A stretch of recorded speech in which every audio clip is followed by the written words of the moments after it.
Friends ma'am hojik Middle East ki oina kwai important oiba anova khara update khara sulae ado update sing ado ma'am puning mina se ahan bada hojik le se koi gi ngarang dagi hawraga Middle East ki mafum khara da USA ki army khara siba gi paw ma'am tare koi mamang gi video du supan gi bane ado hari mafam sida koi gi misal tek se direct pinpoint tawra kan da moi USA ki army hat ki base ngasi Iran gi side gi tholak ki paw sina koi sumai hai abdi makoi na masigi information phangbo se abdi USA ki army sing information phangbo se maroina Jordan gi mafam dagi Jordan manung dagi intelligence sing paw pithore ha bani ko aduga Iraq ki manung du so Iraq ki manung du so Iraq ki praja sing na dumaina makoi US army sing pun bagi information phanga matung da badu gi paw du pithora kanda strike taw gane dumai phangdok khre ko aduna khoi gi Iran gi side gi so intelligence ki service fazana dum kan laga hojik khoi sai thoga thamaga hojik se khoi gi lan si gi pura ready dani lainare se aduga ngasi gi oina khwai dagi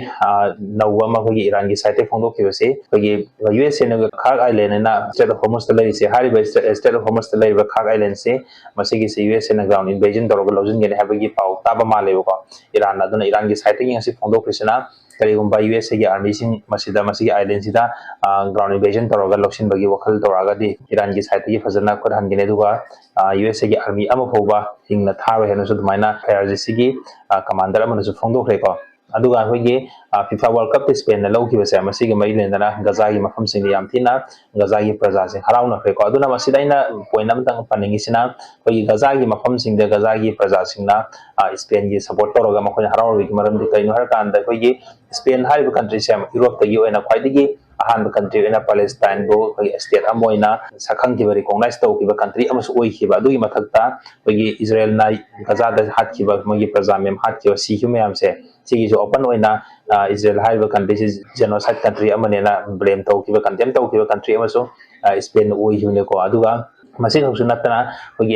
any kind of threat se Israel ga tawriba karbar kai ka mayam se masigi se Israel na hoi Gaza da genocide taw basina maram ora kan da hoi Spain ga Israel ga threat am ho tawra roina dumaina khongthang da khotkiba hoi Europe ki country ahan da su koi hibne ba aduna maram ora kan ngasai gi Gaza gi praja singnadi makoi da Spain na makoi gi da mak lobi hiba